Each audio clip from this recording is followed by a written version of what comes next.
There's like literally billionaires and people that you've respected your whole life calling you out for being like, like this moral, unethical piece of shit. And at one point I just thought like, man, it. School's not fun. I have no hose. I want to be building companies. I might as well just double down on the one thing that works. If I get kicked out of school, so be it. When you shuttle me off to like some big company to be some corporate slave and wage cuck, like I would rather die with Cluely. Everyone thinks like, man, this kid has ruined his life. But thank you very much for doing this. Before we get into how you built Cluely, walk me through your upbringing. Where are you from? How'd you get into coding? And then we can go from there. I was born in Korea. I moved to America when I was 3, and I spent most of my life in Georgia. But there's this town in Georgia, Duluth, and it has like all the Korean hoes. Like you would not believe how fertile it is. Really extroverted kid. I was always super ambitious and knew that I was going to go out and start a company one day. But I never really thought it was going to be with coding. Like, I don't know, for some reason, I took like a coding class when I was like 8 years old and I didn't like it. So I just thought like, computers are like uninteresting to me. So for a while, I actually didn't do coding at all. I was just good at like math and debate and like a lot of the other requisite skills for programming. In high school, I get into Harvard early. I think that I'm going to major in applied math and economics and I'm going to be an investment banker. But I have a suspension on my application for sneaking out during a school field trip, and I get a 3-day ISS for this. I don't report it initially, but it gets reported to Harvard, and then Harvard later rescinds me. And this ends up being like a nightmare scenario for me because my parents run what is called college consulting company. They literally teach kids how to get into Harvard. And then obviously we can't go around saying that I got rescinded. So we just kind of kept it secret for a year, and for a year I just like was like locked up inside my house, didn't talk to anybody except my parents. And this is sort of where I learned how to program. I spent 6 months trying to program like 12, 13 hours a day. This is when I realized like, wow, this is so fun. I can't believe you can like fucking build whatever you want. Like, this is so sick. I'm gonna start a company. After that, I was kind of a startup pilled, and I thought I was going to go start a company. But my mom, she was really college pilled. We clashed a little bit, and the conflict resolution ended with me attending community college in California. I thought maybe I'll just do this. I'll go to UC Berkeley just for the sake of it, and just for like appearance's sake, and show my mom that I can be in college while being like by the heart of San Francisco and Silicon Valley. So I do all this, but I actually end up going to Columbia, and I reason that probably I want to find a co-founder and wife before anything else. So it would be a better place for me to do that. Okay. Like private schools have higher density of people and talent, and I figure like it'll be easier for me to find a co-founder here. So I go to Columbia, and like for like the first 50 people I meet, I ask every single one of them if they want to be my co-founder, and only one of them says yes. That ends up being Neil Shinmugam, who I ended up co-founding Cluely with. Walk me through your Columbia experience and walk me through when you started that interview cheating app. How did that come about? Yeah, so I went to Columbia. I thought I was going to be like, I thought I was going to get hella hoes, and I was going to go to all the parties and all the girls were going to want me, but I very soon realized that I'm not sufficiently leveled up yet enough to live that lifestyle. I'm not super tall and handsome just yet. So how tall are you, by the way? I'm like 5'9". Okay. But, okay. I'm a few inches away from the college ideal. So anyways, I can't really live the experience that I want. So get together with Neil, fuck off all the parties, all the drinking. I'm not trying to be stupid. So now we just lock ourselves in the dorm, and then we pretty much code for the entirety of the fall semester. And we code a bunch of shit like a lecture note-taking app. We do like a AI dating app. We do like all sorts of bullshit, and nothing really pans out except this one really cool demo that we posted on LinkedIn in October of 2022 for a product called Interview Coder. Mm-hmm. And all this was supposed to be, this was like the most controversial product we'd ever made, is like a tech demo that shows that you can use this Electron command plus this GPT API to have like this interview cheating software. Like, that was so cool. And it got like 500,000 views, and it was pretty controversial. We were scared shitless because we don't want to push the boundary here. Because we don't want to get kicked out of school at the time. We kind of let loose on that, and then we spent the next 2 months working on this like AI sales agent for liquor distributors. It's the most bullshit, like talk to your customers, enterprise, find a, it's some bullshit. And at one point I just thought like, man, fuck it. School's not fun. I have no hose. I want to be building companies. I might as well just fucking double down on the one thing that works. If I get kicked out of school, so be it. So I record myself using Interview Coder to get offers at these big tech companies like Amazon, Meta, Capital One, TikTok. I upload footage of me using it to get the Amazon offer and pass the Amazon interview, and it ends up going super fucking viral. Amazon is on the wall, like trying to take it down for copyright or whatever the fuck bullshit. And Columbia is knocking on my door talking about some academic integrity bullshit. Like everybody in my ear talking about bullshit. And but like the whole time I'm like tweeting about the entire thing, and it's going like hella fucking viral. I'm like the front page of Twitter at this point, because I'm getting kicked out of school and getting kicked out of companies, and everyone thinks like, man, this kid has ruined his fucking life. But I use the momentum. I hit up a few VCs in Silicon Valley. They gave me $5 million, and this gives me the runway I need to launch Cluely. And this is sort of like now all the bridges are burned. There's nothing left for me to do in life except see this company to success. And that's where I am right now. I guess, actually, we didn't even define this yet. What is Cluely? What is Interview Coder? And walk us through what is your target market, target consumers. Both Cluely and Interview Coder show up as these panes of glass. And they show up over all other applications on your computer, and they let you essentially use AI in real time. Yes. So now it is like ChatGPT, but it sees your screen and it hears your audio. Yes. So it's a much more context-aware personal assistant. Are you using it right now? Yes, I am. Oh, shit. Here is that Cluely works for everything, and Interview Coder only works for because style technical questions to be used on interviews. I see. Revenue. So we launched Interview Coder. Interview Coder is now a child company for Cluely's. Yes. Interview Coder itself is doing 2 mil ARR, and that's consumer only.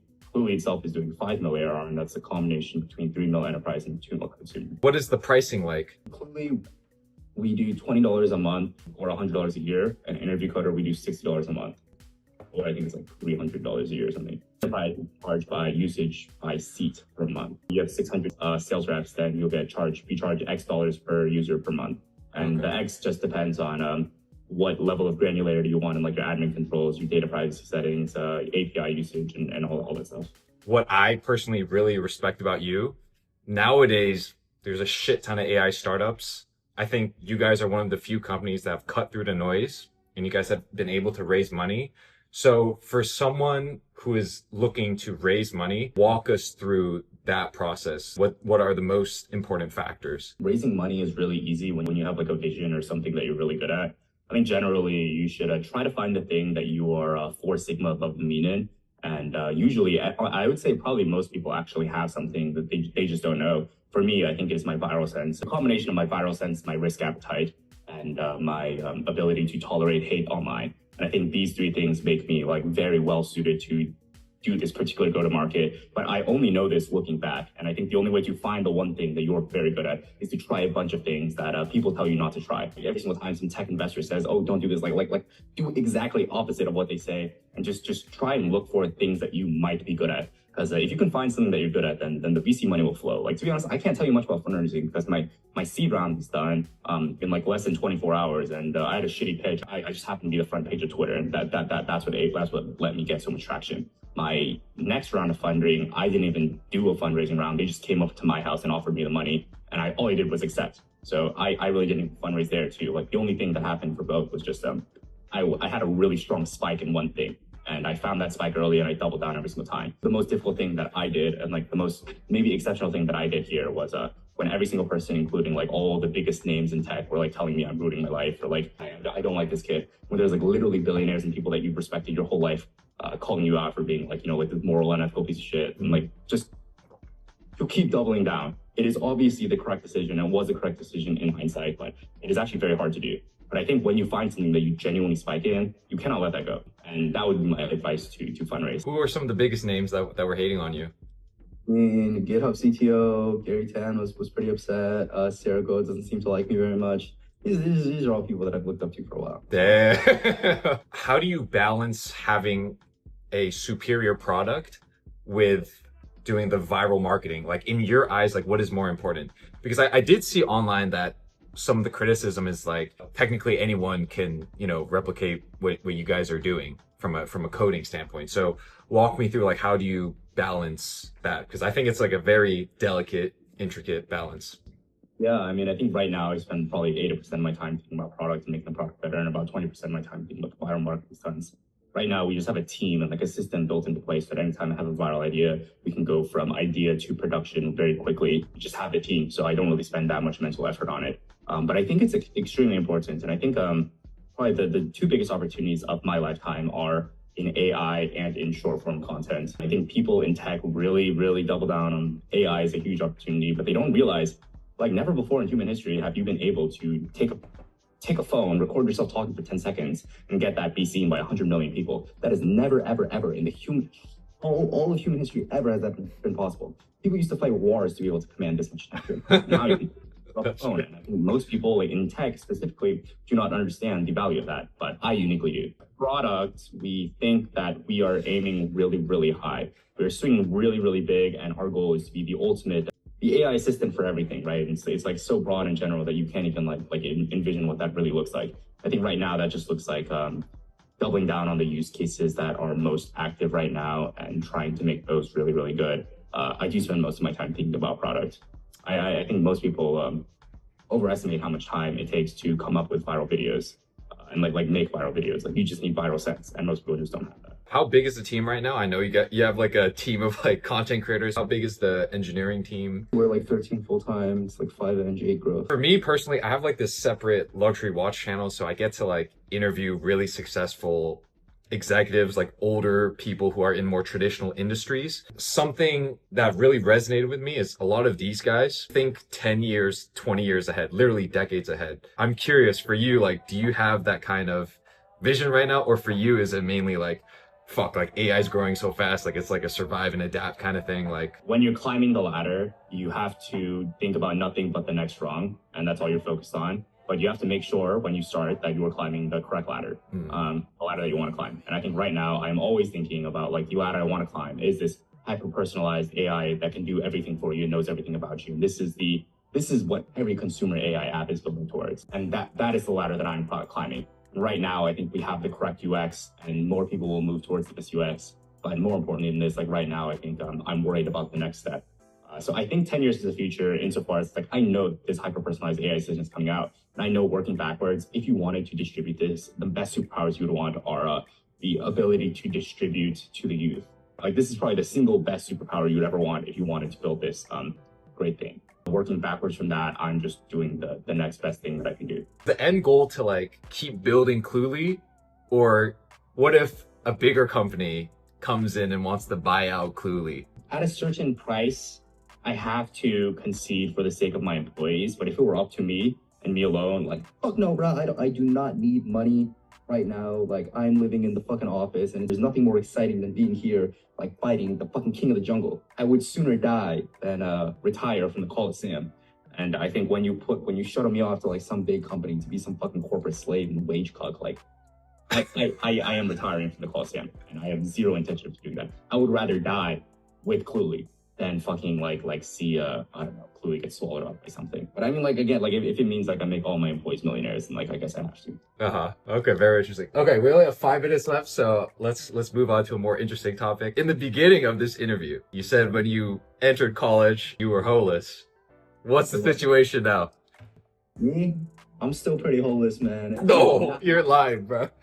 I swear to God, it's a pretty different problem now. Like now I don't even have time to go out and like talk to girls. Like I think it is very simple to go out and get a girlfriend. All you gotta do is like make sure you're not fucking fat, make sure you're not fucking stupid, make sure you get a job, and then you go out and talk to a bunch of girls that you find attractive. And some of them will think you're a weirdo, and like so be it, bro. Like welcome to the real fucking world.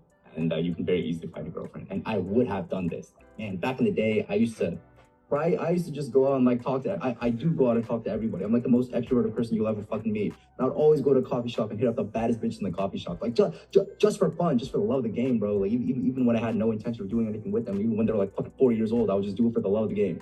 And now I don't get to do that because I'm stuck in the office working all day. And this is probably one of my bigger regrets with company building. Like, you know, sometimes the caveman's got to go in the jungle, and when he comes back with the king of the jungle over his shoulder, then he can talk with the cave woman host. If you're only given 1 to 3 minutes to give to the world your ultimate advice on how to navigate life, how to find success, whatever it is, raising money, having your own business, what would that be?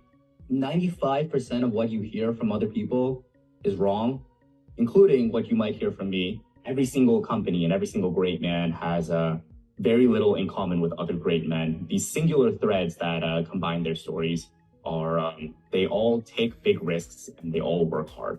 And I would say, do not worry about any fucking advice, any fundraising bullshit. Like all that is fucking noise. The only two guiding North Stars in a man's life, or in anyone's life, should be to take big risks when you can, and to work very hard. I think if you have those two, you will never, ever, ever lose. Beautiful. Very nice. That's it, Roy. Thank you so much. Yeah, have a good day. Okay, have a good day. Take care, brother.